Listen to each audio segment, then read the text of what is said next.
ये मेरे पास जुलाई का क्वेश्चन पेपर है, सीटेट पेपर 2 लैंग्वेज 2 हिंदी। ठीक है, paper 2 language 2 Hindi previous year question जुलाई का है ये। तो हम 300 क्वेश्चन देखेंगे और 300 का आंसर भी देखेंगे कि क्या आंसर होना चाहिए। लैंग्वेज 1 जो है उसमें 30 नंबर होते हैं, 30 क्वेश्चन रहता है, और लैंग्वेज 2 में भी 30 क्वेश्चन रहता है। तो इसमें क्या है, गद्यांश दिया हुआ रहता है। ठीक है, देखिए ये जो लैंग्वेज 2 है 121 से लेकर के जो है 150 तक, मतलब पूरा 30 नंबर का इसमें होता है। तो सबसे पहले गद्यांश लिखा रहता है और उसके अनुसार जो है 9 क्वेश्चन रहते हैं, 1 2 3 4 5 6 7 क्वेश्चन रहते हैं गद्यांश के अनुसार, और उसमें ग्रामर का भी होता है। एक और गद्यांश है, इस साइड है गद्यांश, और इसके अनुसार जो है 1 2 3 4 5 6, इसके अंदर 6 क्वेश्चन रहते हैं। ठीक है, तो 15 नंबर जो है फिक्स होनी चाहिए, आनी ही चाहिए। तो सबसे पहले हम गद्यांश पढ़ते हैं, देखते हैं गद्यांश में क्या लिखा है। निर्देश, नीचे दिए गए गद्यांश को पढ़कर पूछे गए प्रश्न प्रश्न संख्या 121 से लेकर के 128 के सबसे उपयुक्त वाले विकल्प को चुनिए। गद्यांश क्या है, जिंदगी की सबसे बड़ी सिफत हिम्मत है। सिफत, विशेष विशेषता। ठीक है, जिंदगी की सबसे बड़ी विशेषता क्या है, सिर्फ हिम्मत है। ये सिफत, ये अरबिक वर्ड है। व्यक्ति के और सारे गुण उसके हिम्मती होने से ही पैदा होते हैं। जाहिर सी बात है, अब बंदा अगर हिम्मत वाला होगा तभी तो और सारे गुण पैदा होंगे। कुछ लोग ऐसी गोधूली जिंदगी की गोधूली में बसते हैं जहाँ ना तो जीत हंसती है और ना कभी हार के रोने की आवाज़ सुनाई पड़ती है। गोधूली मतलब शाम, जहाँ शाम होता है ना, जहाँ सूर्य, मतलब जहाँ सूर्य जो है पूरा ना डूबा हो, म, मतलब डूब गया हो, और ना रात हुआ हो ना दिन हो। ठीक है, शाम शाम का जो टाइम होता है ना, उसको बोलते हैं गोधूली। मतलब जहाँ ऐसे लोग जिसको ना जीत की पड़ी है ना हार की पड़ी है, ना इधर के ना उधर के, वो लोग के बीच से मतलब है। ठीक है ना। साहस की ज़िंदगी सबसे बड़ी ज़िंदगी होती है। ऐसी ज़िंदगी की पहचान यह है कि वह बिल्कुल निडर, बिल्कुल बेखौफ होती है। साहसी मनुष्य की पहली पहचान यह है कि वह इस बात की चिंता नहीं करता कि तमाशा देखने वाले उसके बारे में क्या सोच रहे हैं। आजकल ये जो माइंड में बैठा हुआ ना कि यार अगर हम ये काम करेंगे तो पता नहीं 4 लोग क्या कहेंगे, वो क्या कहेगा, सोसाइटी मेरे बारे में क्या कहेगा। अरे भाई, आप अपने आप को देखो। ठीक है, अड़ोस पड़ोस को देखकर चलना, यह साधारण जीव का काम है। जिंदगी के उस पन्ने को पलटकर पढ़ना चाहिए जिसके सभी अक्षर फूलों से नहीं कुछ अंगारों से भी लिखे गए हो। कितनी बड़ी बात है, ये जो छोटा सा गद्यांश है ये सिर्फ एग्जाम के तहत ही मत पढ़िए, बल्कि ज़िंदगी पर इसको लागू भी कीजिए। बहुत बड़ी बात है ये। चलिए अब प्रश्न देखते हैं। प्रश्न नंबर 121, जिंदगी के किस तरह के पन्ने को पढ़ने की बात की गई है। जिसमें सुख ही सुख हो, नहीं, बिल्कुल नहीं। जिसमें असफलताएं हो, नहीं। जिसमें फूलों की सुगंध हो, जिसमें चुनौतियां हों, ये ऑप्शन नंबर 4 आपका सही हो जाएगा। ज़िंदगी के किस तरह के पन्ने को पढ़ने की ज़रूरत है, जिसमें चुनौतियां हो। ठीक है, अब देखिए, ज़िंदगी के उस पन्ने को उलटकर पढ़ना चाहिए जिसके सभी अक्षर फूलों से नहीं कुछ अंगारों से भी लिखे गए हो। तो इसका यही मतलब इसमें चुनौती हो। ठीक है, अंगार वही चुनौती। क्वेश्चन नंबर 122, सिफत का अर्थ क्या है। मैंने बताया अभी। सिफत जो है ये अरबिक वर्ड है, उर्दू में भी यूज़ होता है, और इसका हिंदी जो है विशेषता है। सिफत मतलब किसी की आप सिफत बता रहे हो, ये लड़का अच्छा है, तो ये जो वर्ड है ना अच्छा, ये इसकी सिफत बता रहे हो, विशेषता है, ये लड़का अच्छा है। और विशेष ये क्या हो जाएगा, लड़का, लड़का हो गया विशेष ये, और अच्छा है, अच्छा जो है ये विशेषता हो जाएगा, उसकी सिफत बताई जा रही है। ठीक है, तो विशेषता 122 का 2। गोधूली में बसने वाले लोग से अभिप्राय से क्या मतलब है। जय पराजय के अनुभव से परे लोग, फल की कामना न करने वाले लोग, जीवन में परिश्रम करने वाले लोग, विवशता और अभाव में जीने वाले लोग। तो इसका हो जाएगा ऑप्शन नंबर 1 जय, यानी कि जीत, पराजय हार, हार और जीत के अनुभव से परे लोग, इसको कोई मतलब नहीं है। वो बीच के रहते हैं, ना इधर के ना उधर के। ठीक है, मतलब शाम वाले लोग, संध्या वाले लोग। गुधोली से तात्पर्य से क्या मतलब है, तो इसका मैंने बताया संध्या वाले लोग। ऑप्शन नंबर 3 124 का ऑप्शन नंबर 3 आपका सही हो जाएगा। ठीक है। 125 देखिए, साहसी मनुष्य की सबसे पहली पहचान क्या है? बहुत निडर होता है, बाधाओं से नहीं घबराता, लोगों के सोच की परवाह नहीं करता, वह सदा आगे बढ़ता जाता है। तो 125 का जो है 3 वाला सही हो जाएगा, लोगों की सोच की परवाह नहीं करता। साहस की जिंदगी सबसे बड़ी जिंदगी होती है। ऐसी जिंदगी की पहचान यह है कि वह बिल्कुल निडर, बिल्कुल बेखौफ होता है। साहसी मनुष्य की पहली पहचान यह है कि वह इस बात की चिंता नहीं करता कि तमाशा देखने वाले लोग उसके बारे में क्या सोच रहे हैं। ठीक है, तो लोगों के सोच की परवाह नहीं करता, ये साहसी मनुष्य की पहचान है। देखिए गद्यांश आंसर निकल गया है ना। 126 देखिए, निडर के प्रयुक्त उपसर्ग नी का अर्थगत विशेषता है। तो नी डर, ये उपसर्ग मतलब होता है वो शब्द जो शब्द आगे लगा रहता है और कोई एक वर्ड बनता है, जैसे ईमान हो गया, उसको अगर वहाँ पर लगा देंगे, बे लगा देंगे तो हो जाएगा बेईमान। ठीक है ना। तो डर, आगे लगा दिए नी, आगे लगा दिए नी, तो हो गया निडर, जिसके अंदर डर ना हो, साहसी मनुष्य। तो इसका जो है सहित रहित, आपका ऑप्शन नंबर 2 आपका यहाँ पर सही हो जाएगा, रहित, यानी कि जिसके अंदर बिल्कुल डर ना हो। ठीक है। उसके बाद देखिए क्वेश्चन नंबर 127, किस गुण के होने से व्यक्ति के और बाकी गुण स्वतः पैदा होते हैं, यानी कि ऐसा कौन सा गुण है इसमें से साहस, संतोष, निष्कपट, अन्यतृत्व, जिसके होने से और दूसरे गुण जो है ऑटोमेटिक पैदा होते हैं। तो वो क्या है? साहस है। साहस होने से जो है और दूसरे गुण ऑटोमेटिक पैदा होते हैं।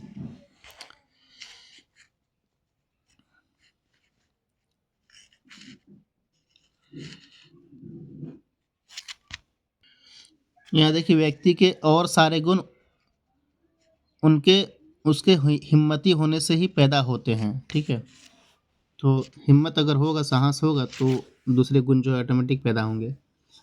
क्वेश्चन नंबर 128 देखिए, अड़ोस पड़ोस को देखकर चलने से क्या मतलब है, क्या अर्थ है इसका, क्या मतलब है? अपने पड़ोसियों को ध्यान रखना, अपने पड़ोसियों का ध्यान रखना, ये तो पॉजिटिव वर्ड है या नेगेटिव की बात हो रही है? दूसरों के अनुसार ज़िंदगी जीना, ये आपका सही हो जाएगा, है ना। दूसरों के अनुसार आप ज़िंदगी जी रहे हो। अब मायने बिठा लियो कि अगर हम ये काम करेंगे तो पता नहीं लोग क्या कहेंगे, तो इसलिए चलो वो काम छोड़ दो, जिसको लोग सही कहते हैं उसको करेंगे। नहीं भाई, आपको जो अच्छा लगता है आप वो करो। ठीक है, दूसरों को मत देखो। आप दूसरों को देखोगे तो आप बीएड नहीं कर पाओगे, ना ही सीटेट कर पाओगे। ठीक है, दूसरों को मत देखो, पढ़ाई में ध्यान दो, पढ़ाई करो। ओके। 128 हो गया, गद्यांश 1 से लेकर के यहाँ तक हो गया। ठीक है, अब अगला वाला देखते हैं। यहाँ पर भी देखिए, नीचे दिए गए गद्यांश को पढ़कर पूछे गए प्रश्न नंबर 129 से लेकर 135 के सभी सबसे उपयुक्त उत्तर वाले विकल्प को चुनिए। मनुष्य के आनंद की सहज अभिव्यक्ति है संगीत। ठीक है ना।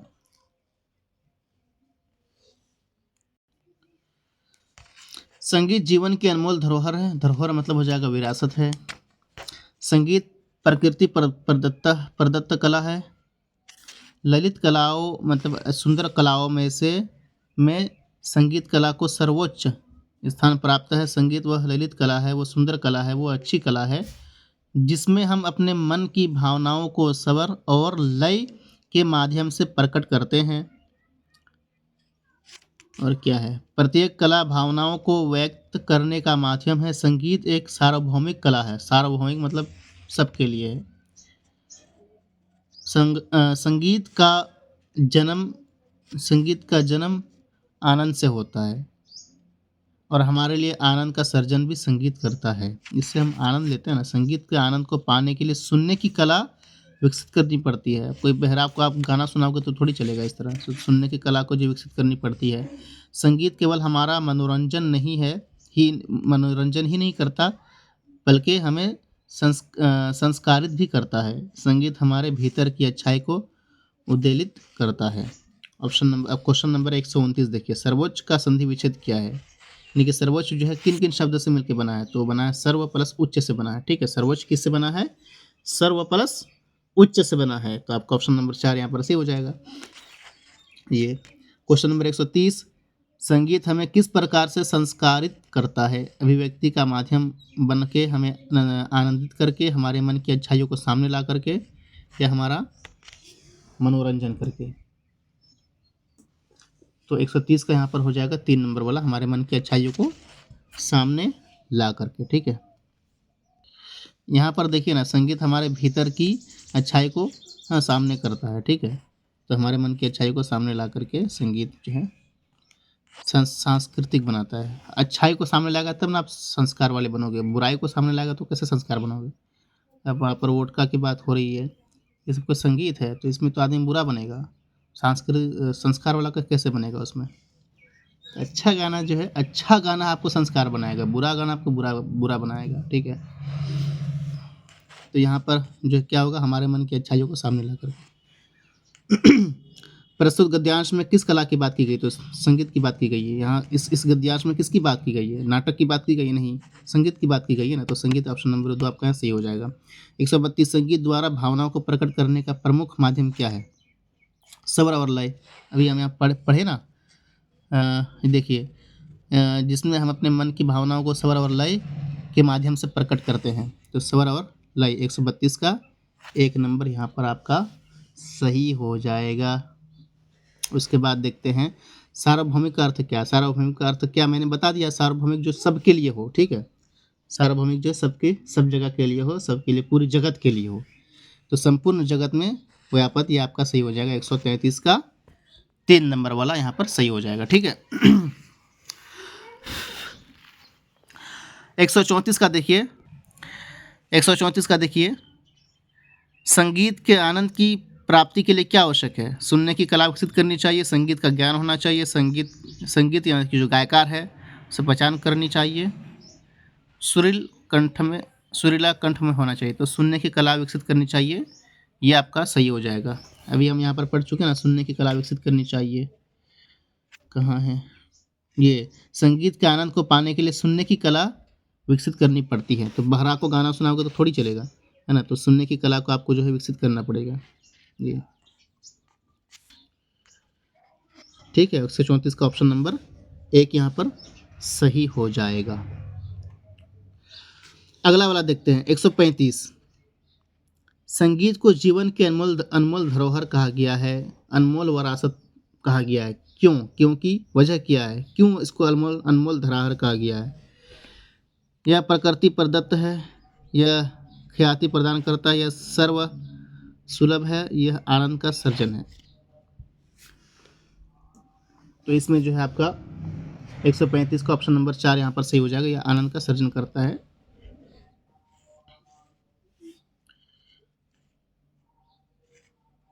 ये, और हमारे लिए आनंद का सर्जन भी संगीत करता है। ठीक है, देखिए सारा का सारा आंसर ना आपको गद्यांश ही मिल जाएगा, तो अच्छे से वहाँ जो है, वहाँ अब इतना टाइम भी नहीं रहता कि अच्छे से दिमाग लगा पाओ, है ना, इसलिए कि वहाँ माइंड लगाना पड़ेगा ना, हर एक को ढूंढना पड़ेगा। अगर आप पहली बार गद्यांश पढ़ोगे, फिर क्वेश्चन पढ़ोगे, फिर आपको गद्यांश पढ़ना पड़ेगा। तो पहले क्वेश्चन पढ़ो और जो वर्ड जो है आप ऊपर ऊपर देखते जाओ कि ये वर्ड मैचिंग हो रहा कि नहीं हो रहा। जैसे यहाँ पर जो है ना, धरोहर, आनंद आनंद का सर्जन करता है, तो जहाँ पर आपको मिल जाएगा आनंद का सर्जन करता है, या इस प्रकार की इस संदर्भ में जो बातें यहाँ पर लिखी रहती है ना, तो उसी के अनुसार यहाँ पर आपका ऑप्शन सही हो जाएगा। ठीक है ना,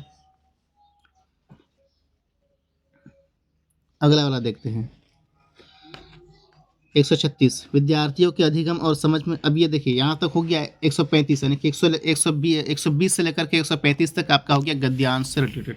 ठीक है, अब 136 से लेकर के 150 तक पेडागोजी रहेगा भाई।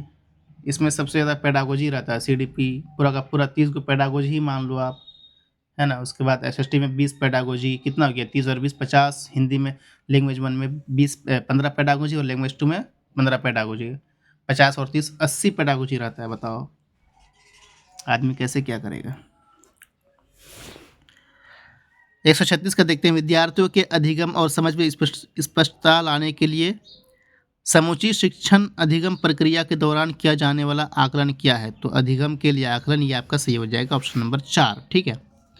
पढ़ाई के लिए आप हिसाब किताब कर रहे हो, जांच कर रहे हो कि कैसा पढ़ रहा है कि नहीं पढ़ रहा है। क्यों जांच कर रहे हो? पढ़ाई के लिए जांच कर रहे हो ना, तो अधिगम के लिए जो है आकलन होगा। आकलन किस लिए होता है? अधिगम के लिए होता है कि सही से बच्चा पढ़ रहा कि नहीं पढ़ रहा, सीख रहा कि नहीं सीख रहा है ना। तो 136 का 4 हो जाएगा।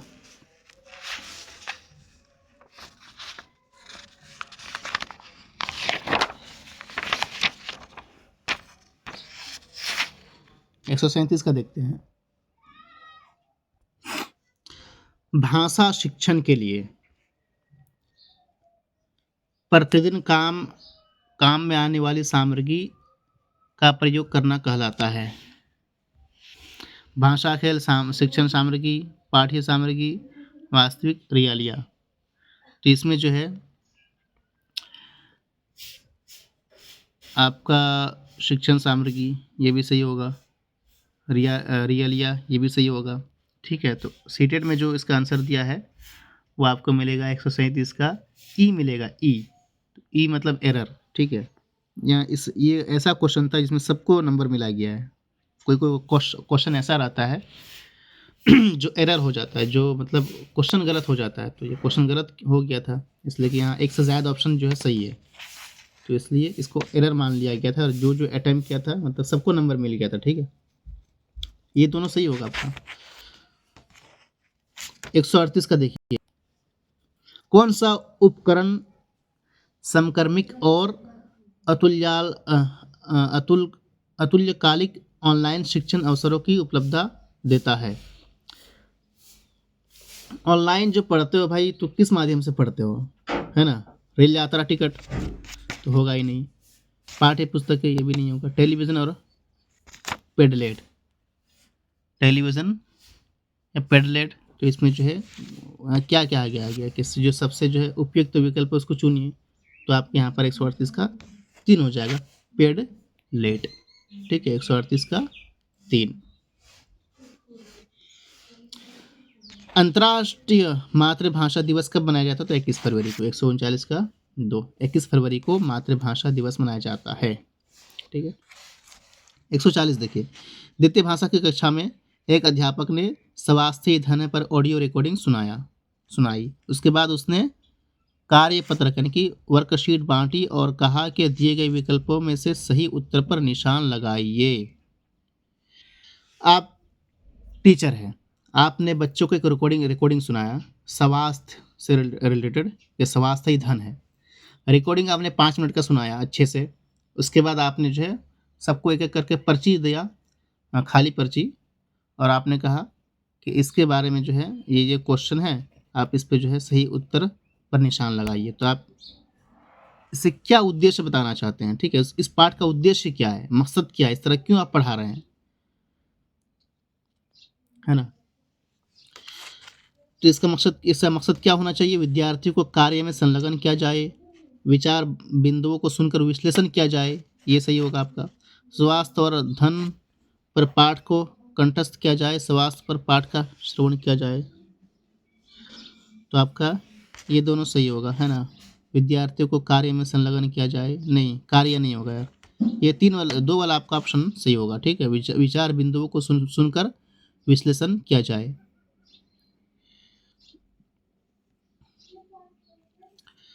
उसके बाद देखिए 141 का देखिए,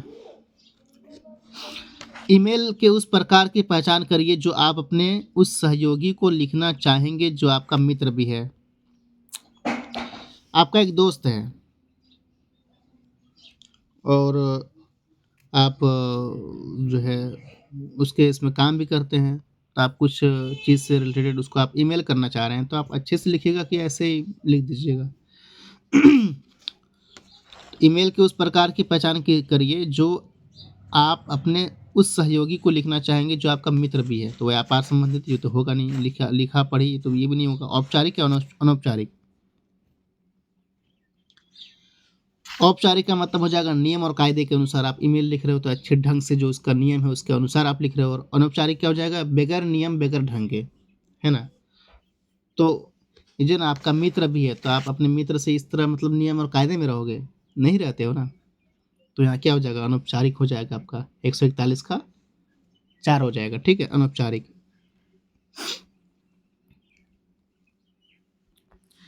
142 देखिए, रचनात्मक आकलन जिसमें माइंड का यूज करना पड़े, थोड़ा यूनिक हो और उसमें माइंड का यूज करना पड़े। रचनात्मक आकलन के लिए कौन सा उपकरण उपयुक्त नहीं है, तो इसमें जो है लिखित परीक्षा आपका यहाँ पर सही हो जाएगा, इसलिए कि एक यूनिक और रचनात्मक चीज थोड़ी है। लिखित परीक्षा आपका ऑप्शन सही हो जाएगा। बाद बाकी सब जो है परियोजना, कक्षा प्रस्तुतिकरण, प्रदत्त कार्य, ये सब क्या रचनात्मक आकलन है, ये नहीं है। 143 देखिए, शिक्षार्थियों को समृद्ध भाषाई परिवेश मिलना चाहिए और गलतियां इस बात का साक्ष्य है कि अधिगम हो रहा है। कोई बच्चा गलती कर रहा है मतलब वो सीख रहा है, पढ़ रहा है, कुछ कर रहा है ना, वो सीखने का प्रयास कर रहा है, तभी तो गलती हो रही है उनसे। तो गलतियां जो है इस बात की कहाँ है, गलतियां इस बात का साक्ष्य है, इस बात की निशानी है कि अधिगम हो रहा है। यह किसके द्वारा अनुशंसित है, तो ये किसके द्वारा हो जाएगा, ये संज्ञानात्मक वादी हो जाएगा, ठीक है। 143 का ऑप्शन नंबर 1 आपका सही हो जाएगा।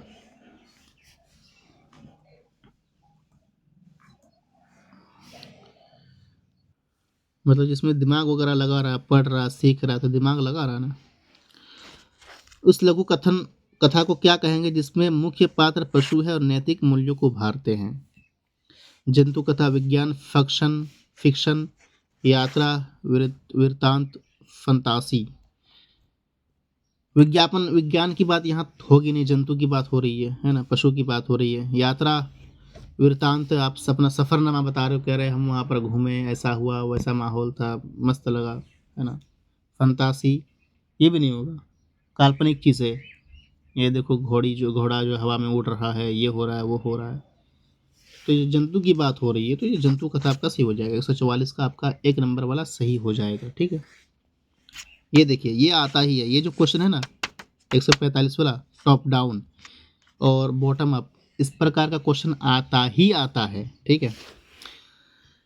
शीर्ष अधोमुखी प्रक्रिया मतलब टॉप डाउन के बारे में क्या सही नहीं है, टॉप डाउन के बारे में क्या सही नहीं है।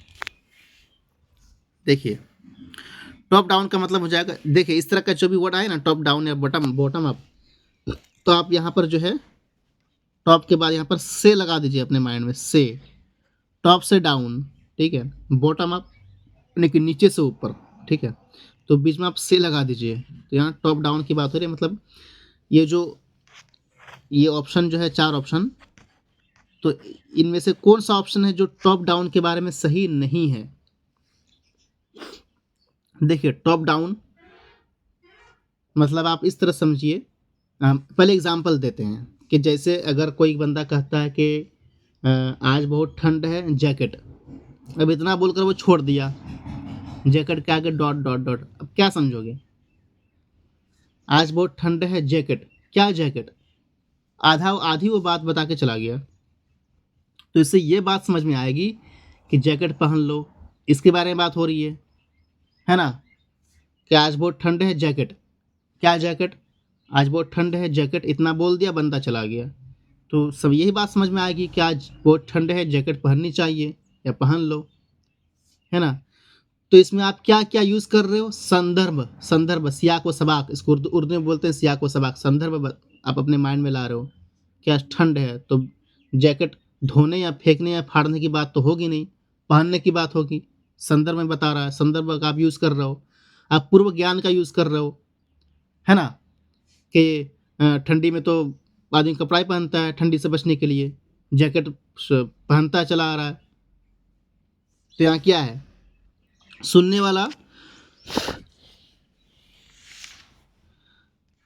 वाला जो सुनना चाहते हो उसके बारे में अनुमान लगाते हैं, बिल्कुल आप अनुमान लगा रहे हो, आप अनुमान लगा रहे हो ना कि जैकेट पहनने की बात होगी, वो बंदा चला गया, आज बहुत ठंड है, जैकेट, इतना बोलकर चला गया, तो आप अनुमान लगा रहे हो अपने दिमाग से कि यार ये तो जैकेट पहनने की बात कर रहा होगा, करना चाह रहा होगा, आप अनुमान लगा रहे हो। ये तो टॉप डाउन की बात है, मतलब आप ये क्या टॉप से लेकर डाउन, ये इसका एग्जाम्पल है। जिस टॉप डाउन में क्या होता है, आप अनुमान लगाते हो, उसके बाद क्या, सुनने वाला संसार के बारे में प्राप्त ज्ञान का प्रयोग करता है कि यार ठंडी है तो सब कोई तो जैकेट पहनता है संसार में, तो ये भी तो जैकेट पहनने की बात करना चाह रहा होगा, है ना। सुनने वाले अपने पूर्व ज्ञान पर निर्भर होते हैं, ये भी सही है कि सुनने वाला जो है पूर्व ज्ञान पर निर्भर होता है।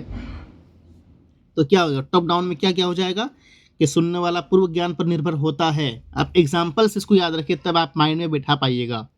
टॉप डाउन में क्या, जैसे कि आज बहुत ठंडे, जैकेट, तो जैकेट क्या, आप पूर्व ज्ञान पर निर्भर हो रहा है आपका कि जैकेट जो है सब कोई पहनता आ रहा है, पूरे संसार वाले पहन रहे हैं, पहले भी पहनते आ रहे थे तो आज भी पहनेगा, ठंडी ज़्यादा है तो आप संदर्भ संदर्भ का भी मदद ले रहे हो। सिया को सबा के ये तो पहनने के बारे में बात हो रही होगी, फाड़ने या फेंकने की तो बात होगी नहीं, है ना।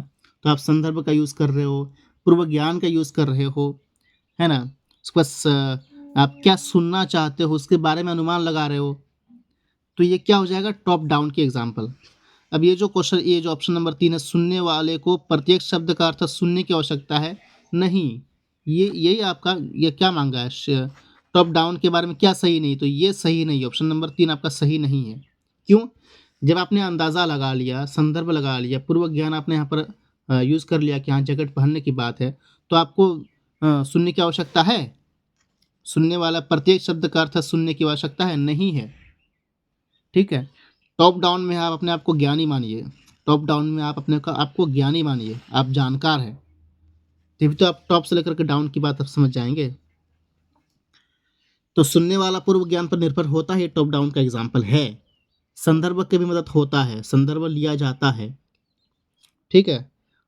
और संसार के बारे में प्राप्त ज्ञान का प्रयोग होता है, माइंड का यूज होता है, सुनने वाला जो सुनना चाहता है उसके बारे में अनुमान भी लगाता है, ये सब टॉप डाउन का एग्जाम्पल है, ठीक है। जो एग्जाम्पल मैंने दिया आप उससे इसको याद रखिए कि आज बहुत ठंड है, जैकेट, इतना बता दिया, अब आप अपने मायने लगाओ, अपने दिमाग लगाओ, संदर्भ आप सियाक व सबाक का यूज़ कर रहे हो, संदर्भ का यूज़ कर रहे हो, पूर्व ज्ञान का आप यहाँ पर और भी दीगर एग्जाम्पल हो सकते हैं, तो ये टॉप डाउन का एग्जाम्पल है। तो अगर कोई ये जो है सुनने वाला प्रत्येक शब्द का अर्थ सुनने की आवश्यकता है, तो ये बॉटम अप का एग्जाम्पल होगा, ठीक है, नीचे से ऊपर का एग्जाम्पल ये होगा, सुनने वाले को प्रत्येक शब्द का अर्थ सुनने की आवश्यकता, ये बॉटम अप का एग्जाम्पल है, नीचे से ऊपर का एग्जाम्पल है ये, ठीक है।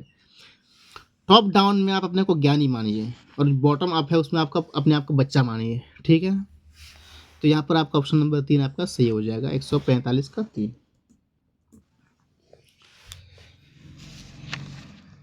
मैं फिर से बता दे रहा हूँ, टॉप डाउन में अपने आप को ज्ञानी मानिए आप, इसमें जो है आप आधी बात सुन करके आप अपना अनुमान लगा रहे हो, पूर्व ज्ञान का यूज़ कर रहे हो, संदर्भ का यूज़ कर रहे हो, है ना, प्राप्त ज्ञान का प्रयोग कर रहे हो, तो टॉप डाउन में ये सब होता है, ठीक है।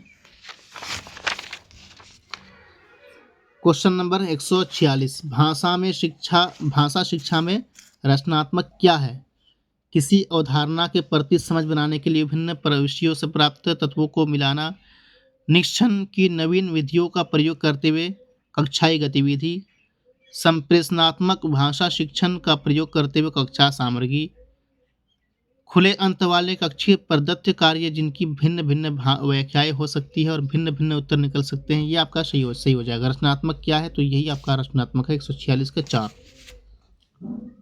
146 का 4 रचनात्मक है, ठीक है। भाषा की शिक्षा नीति में भाषा त्रिभाषा सूत्र किसे सम्मोहित करने के लिए कहती है। आप बहुभाषा मतलब कुछ एक से ज़्यादा भाषा सीख रहे हो।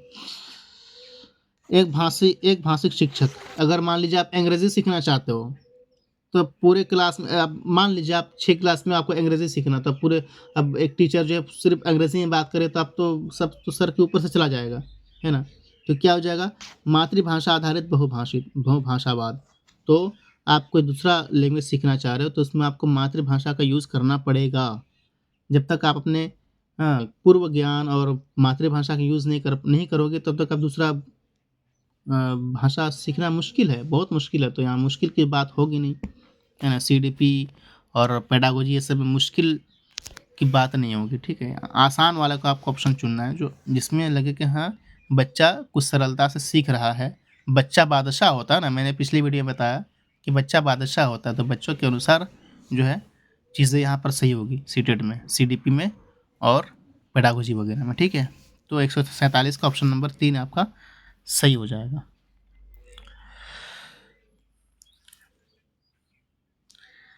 148 देखिए, निम्नलिखित में से कौन से कथन सही है? पठन वैकल्य, डिसलेक्सिया, पठन विकार। मैंने आपको पिछली वीडियो में बताया था डिसलेक्सिया, डिस्ग्राफिया। ठीक है, डिस्ग्राफिया, डिसलेक्सिया। डिसलेक्सिया क्या है? जो पढ़ने से रिलेटेड है, पढ़ने में परेशानी होती है, बच्चा सही ना लेकिन सही से पढ़ नहीं पाता है, उसका उल्टा उसका सिंबल दिखाई देता है। ये न्यूरोलॉजिकल प्रॉब्लम है।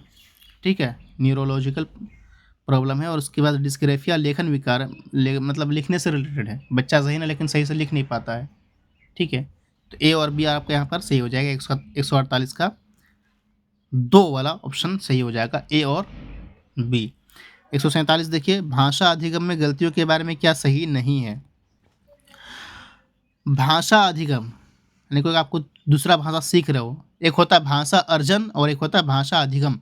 भाषा अर्जन वो है आपकी जो मातृभाषा है ना, ये भाषा अर्जन है, आप ऑटोमेटिक सीख गए हो, समाज से, माँ बाप से, घर के माहौल से आप ऑटोमेटिक सीखे हो, है ना। अपने मातृभाषा सीखने के लिए आपको ग्रामर या स्कूल जाने की ज़रूरत तो पड़ी नहीं, है ना, शुरू से आप सीखते आ रहे हो, तो ये क्या हो जाएगा? भाषा अर्जन।